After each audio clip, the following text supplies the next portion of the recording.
This one may be my favorite 372 that I've built so far. Quite honestly, it's got good torque. We don't know nothing until we actually get to run it. But we're going to be doing that soon. And I can't wait. This is that Chinese saw. One we're building for a test. That's what it is.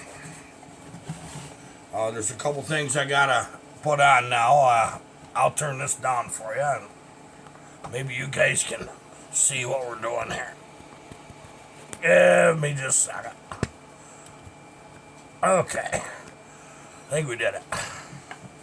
Okay, what I gotta do, put this little piece in. Now I'll tell you what it did. I think you've seen the last video. I've been working with them 266 to 272 series saws for a bit, and trying to pull a little more torque out of them. Okay, I got it where we're getting pretty good torque out of them saws now. Those of you that got them, you already know. I wanted to try some of them tricks with a 372. The difference is 372 is a little longer stroke and a little smaller bore. Well, what it did is I stayed right with the same bore as the 272, which is 52 millimeter. And so I got a longer stroke, bigger bore 372. And I got a piston from CCC Specialties that's a forged flat top. Yep, that's one of the good ones. I think the box is right here. It's a Weisco anyway. It's what it is. They have single ring, and I'm quite fond of them. As long as the clearance is right to the cylinder, which it is generally. If it's not, I don't have the clearance I like. I give it just a quick hone, and it comes right in there. I'd share that with you, but I haven't decided where I want to set that clearance yet. Exactly how much, because I generally don't use that piston in these saws, not the 372. But we are this one. This does have pretty good crack to it. Now, what I did is I didn't touch that exhaust. I did the normal intake. I always do in them because I know that works. I got a total opening of 157 degrees on the intake side. But I went bonkers with the primary transfer, and I left the secondary alone. That's why this is a test saw. I just wanted to see what the difference is. I want to see. And so far, so good. I'd start the darn thing up for you, which you're going to see it run here directly, along with a couple more saws. I got another 66 Magnum that I did. I got that done. And while we got two, actually, we got that G660 big bore. We're ready to run that. But so far, so good. That saw's been a pain. I'll be so glad. I'll be so glad when that man has the saw back. You will too, won't you? I know you will. Soon, buddy. Real soon. Now, to go over a couple things that I liked that they've changed in these Holtzformas, the bar seems to be much stronger, the handlebar here. I use their bar. Now, I'll tell you another thing is, the clutch drum. I seem to like that clutch drum better. What little bit I ran this saw before I tore it back apart, I like the clutch. If the clutch will hold up, if it's not too soft, we're going to find out. But that drum is definitely much better. Very, very much better. And so I'm looking forward to that. I did try the coil starter cover. It ended up being a pretty decent looking saw. It really did. You know, Josh's muffler there. Josh, buddy, I'll get back with you. People are asking for these mufflers, and I ain't done my end. I'll be calling you here soon. The only thing is, I'm trying the short cover. Is what I'm doing. Trying that short cover.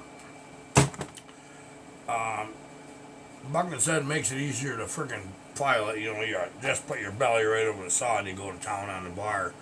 You know, he might got a point. They have air injection.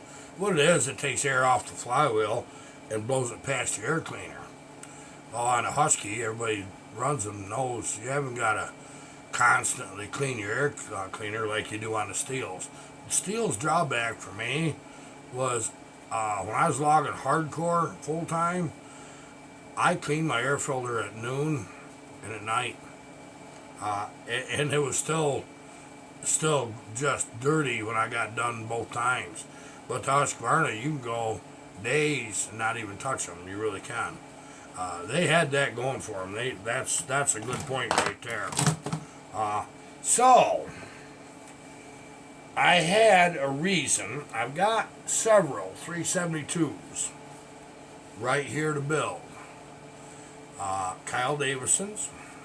I got everything right. In fact, I got cylinder out. I'm getting ready to port it. I've got the one for Bill Black to go to Australia. And I've just got several more right here. And I'm really looking forward to building them. But this may change how that I set the timing and what I do with these saws. It just may change it. Now the one thing this piston is lighter. This is lighter than normal. This weighs 2 millimeter overbore, and it's light. It's just a whisker lighter than an OEM piston. Now, the pleasant surprise is, now this has an NWP crank from Wolf Creek Saw Shop in it, and I think I put the SKF bearings. There's the boxes laying right there. I put the bearings in it. So our internals are solid. We're going to run this way, see what we like and don't like. You know this is the one that we're going to just keep right on, adding to it and adding to it. The problem is, what do I do if all of a sudden I like it just like it is? What do I do? Yeah, you know. Probably go get another one of these foolish things and start over. Because if I get one of these where I could always use another saw for felling trees. You know, I really could. I don't personally have another 372 put together to cut with. Just one of them things, you build them and they're gone. So let's just see if this one holds up. My logger buddy said he'd run the hell out of it. I bet he will too. And I'll let him. We'll give this a shot. I could always take the piston and cylinder, label it, put a tag on it, build another one, go to the next level, go to the next level, go to the next level. I might just order another one of these saws because if there's something about this one, I all of a sudden like it. I like this saw. I really do. It's pretty sweet. And Josh is doing a beautiful job on them mufflers. I'm going to need another. I need 2 more of them is what I need. And because I'm going to build a few of these. Adam Fox, we're building one for him. Building a pretty high-end one for Adam. He's been good to us on this channel. How you doing out there in California, Adam? We don't hear much from you these days. Everything all right? I hope so. We've been busy. We've been real busy. I noticed lately when I load videos Friday, they don't do too good. And Saturdays, the weekend videos aren't doing too good. So, I mean, you guys watch them, so we'll just put them up when we have them.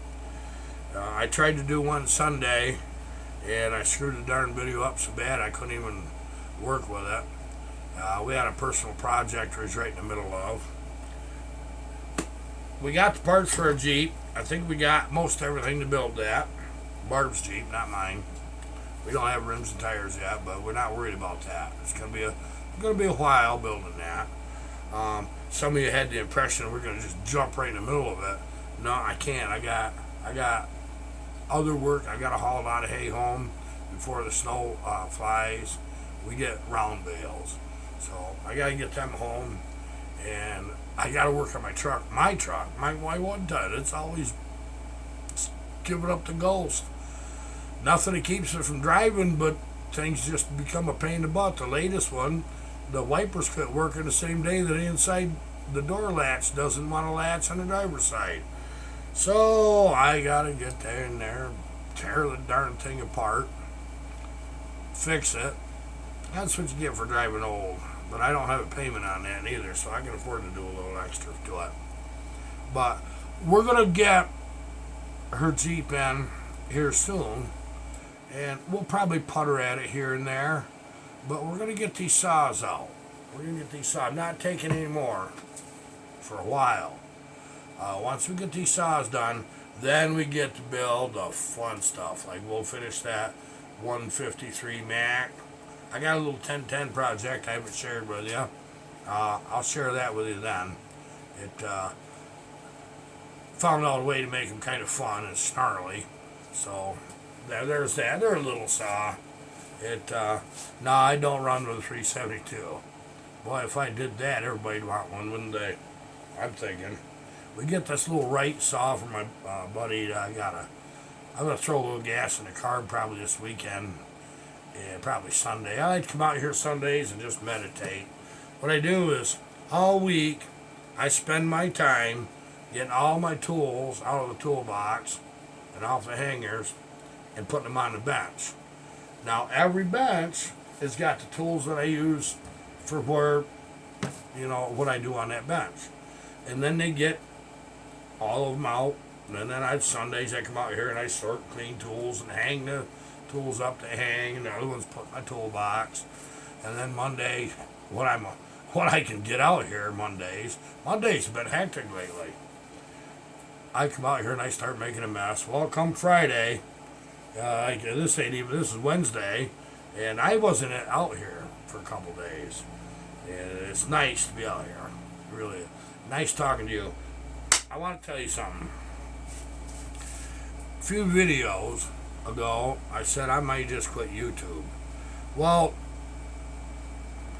I don't want to, and I really hope it works out where I don't. Something's got to give in my life. I'm going to tell you that right now.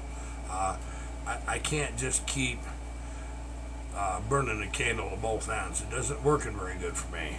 Now, the one thing that's happened, we have got where that we have good internet, so that's a plus, and also we've got a program on my phone that it's Video Guru. I actually can use it to put videos together. And I'm a dumbass when it comes to that kind of stuff. There's not enough wrenches involved, but I can use that Video Guru, and I can use it right out in the field. I can do pre-editing anytime I want to. If I just keep making clips, and then I go through them sitting in a truck, and I say, well, let's get rid of this much of that one, that much of that one, and redo that, and it works. It works out good. I haven't had to edit very many. The ones in the shop, generally, I don't have to edit because I can always pause it, and we're just generally rolling right along. But what this will let me do, projects I just waiting on parts, and I got a little time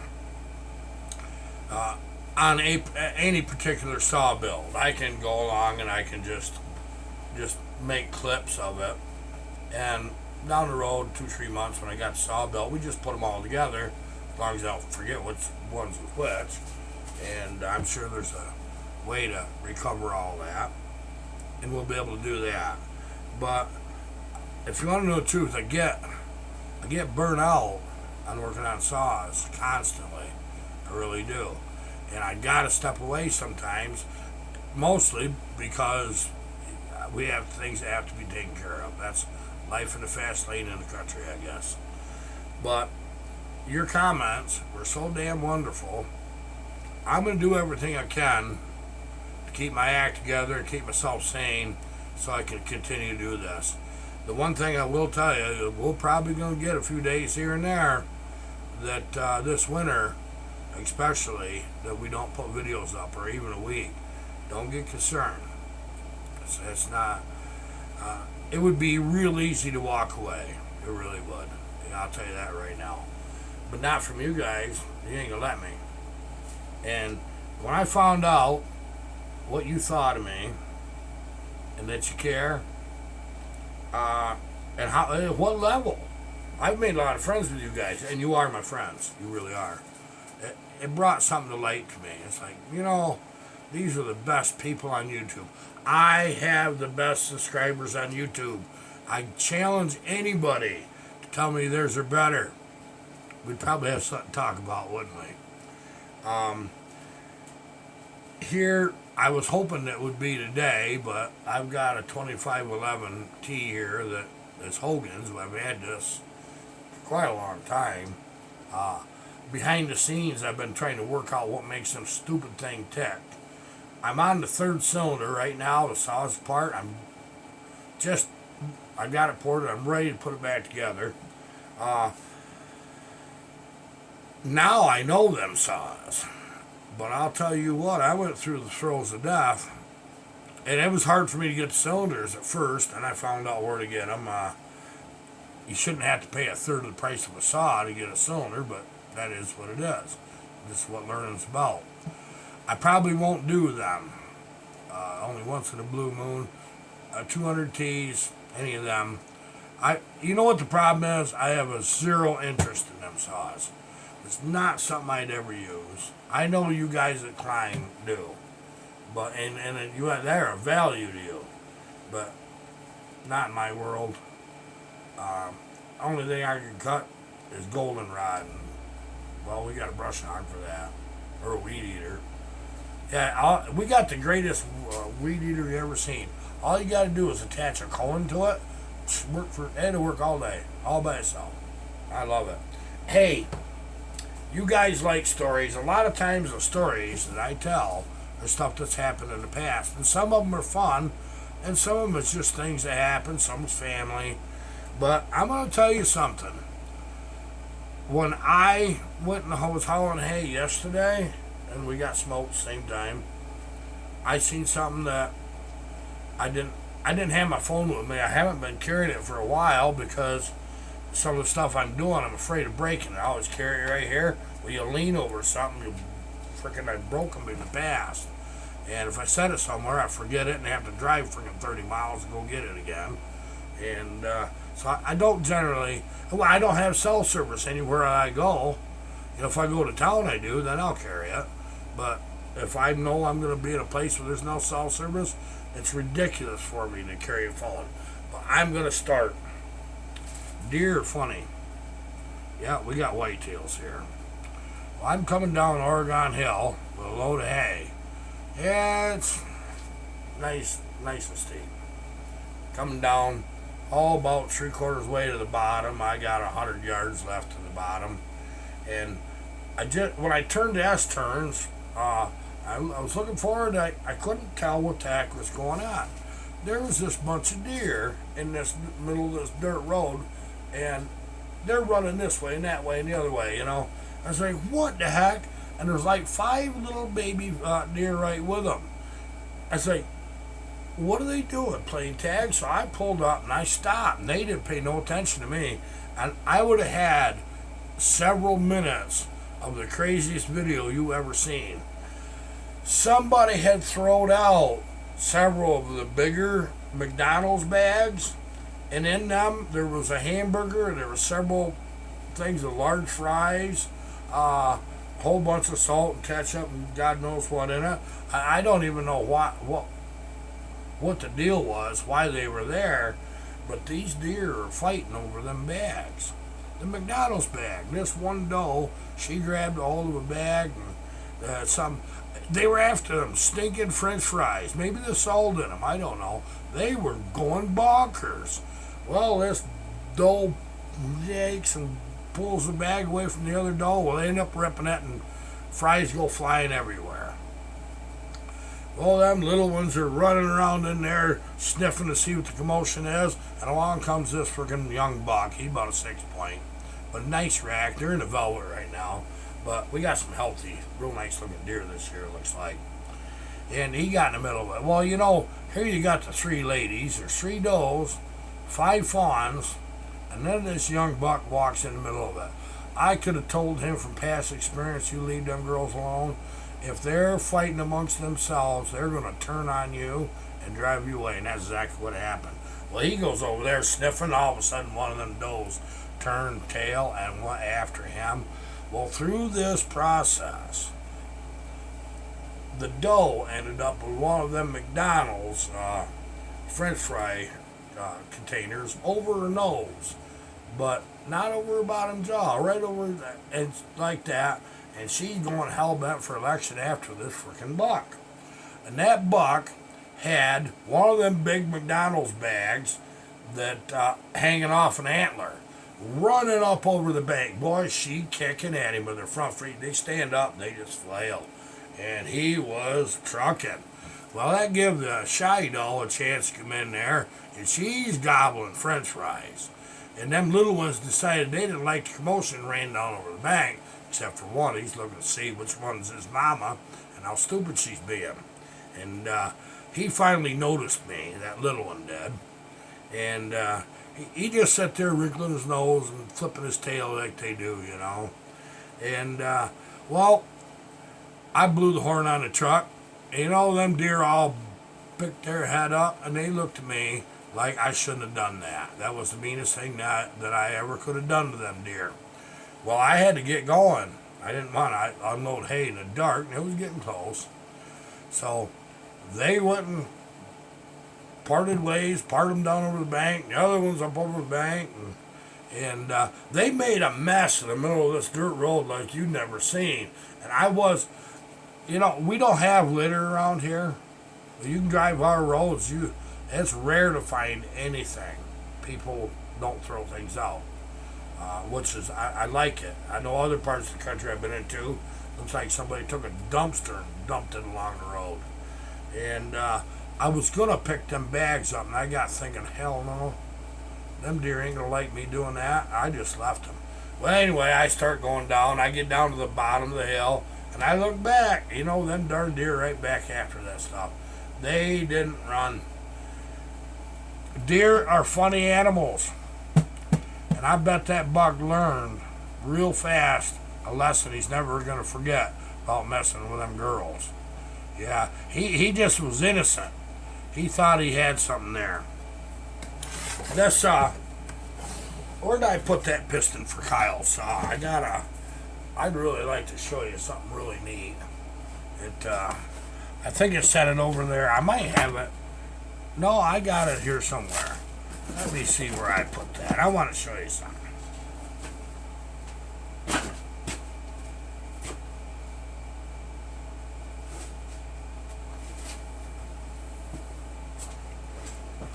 Well, it isn't right where I thought it was. It's on the shelf, I know then. But anyways, that piston for his saw, for Kyle's, actually is a 371 piston, which I'll show that to you tomorrow. I got to check the timing numbers with that piston on the rod. I've got a new bearing put on a small end of the rod. We're going to do that. And I'm really excited about his build because that new piston is a single ring. That's why I know it's a 371 piston. It's an OEM. He's got a real nice OEM cylinder right here.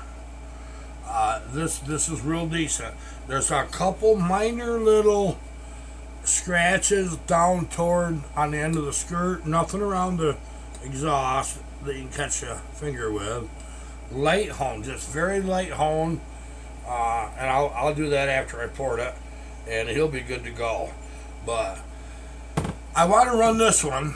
I want to do the numbers on this today, and when I'm nice and fresh in the morning is when I want to start building Kyle's saw. And maybe I'll show you how I put things together to make it simpler for you to assemble the top ends once you've done one. It's really, they're the simplest saw there is. If you ever want to get a saw to build for the first time, one of these Huskies is it. It really is. They're simply wonderful. It. I think what I'm going to do is sharpen that Archer chain that we got from B-Ray Farms. Thanks so much. I really like that chain. I'm quite fond of that chain, actually. The links don't seem to be stretching. It's holding up good in the cut. Reasonably priced. It's very reasonable. And he's got some smaller bars there. I think he's got files, but I can't be so sure about that. Maybe. But I'll leave his Gmail. I'll make a comment and I'll pin it. And I'll leave his contact info. So if you guys are interested in chain and bars, kind of nice. He's a subscriber, just like the rest of you. I think you should, take a look at what he's got. I know I am. Oh, there's something else I was going to tell you. Old Slammer, Daryl Burgess, sent me this for a grease gun. Now, I looked at that. Have you ever had trouble getting a grease gun to stick on, and when you're pumping it's putting grease everywhere? And then if you got one that's the grease fitting's bad or something, or doesn't take grease good, you can't get the darn thing off. It just won't snap off. It's got a little lever here that you depress to put it on the grease fitting and to take it off. Now, Daryl's a kind man. Him and his brother Lane and Warren too. They're all good people. Warren's the oldest. Now I use a hose on my grease gun, but this is still interesting. He's got me a swivel. You put that right on your hose, and then you screw this right into that. I think these are slick. I've never seen them. Daryl, buddy, thanks, man. I know right where that's going. That's going in the grease gun that I keep my tractor. Because anytime I grease a tractor, I grease the other tractor. And the one's got a toolbox on the side, the other one don't. So they're generally parked together, other than they ain't right now. Yeah, I've got an old David Brown 880. Pretty good old tractor. I'll tell you what, it's pushing this thing I ever seen. It really is. I've done a little work to that one too, but I didn't do anything cosmetic. I depend on my old Farmall H for everything. I really do. Except in the winter, we got a snow blade on that David Brown. And I'll tell you what, that sucker chained up, that'll push snow like you never seen. There a few years ago, we had such deep snow that the plow, the ends of it were bending right around from pushing so much snow. What I was doing is snow that was already pushed up and froze. I was starting to thaw. I was trying to get it pushed back a little further because we had 3 or 4 storms right in a row, and I couldn't get it. I just couldn't get it done. But I got bigger tires on that David Brown than what it's supposed to have. I can tell you that, and taller tires, and I got radials on it too. And that works. That really works. This saw, I can't wait to run this in the wood, and a couple more that we've got here built. Hopefully tomorrow we'll get a first fire on Kyle's 372. How you doing, Kyle, buddy? I bet you'll be glad to get your saw back. I want you guys to stay safe. I tell you, don't do anything I wouldn't do, but that kind of leaves a lot of room for some error, so we won't say that. Thank you for being my friend. I mean, thank you for being here. It does mean a lot to me, especially when things are getting to me and I'm feeling seriously overwhelmed, and I know in a couple months things are going to get worse yet. I'm going to get very busy, and I said something's got to go, and you guys step right up and you let me know what you think. God bless you. God bless you. Thank you so much. Okay, that's it for now. We'll be talking to you tomorrow, guaranteed. Goodbye.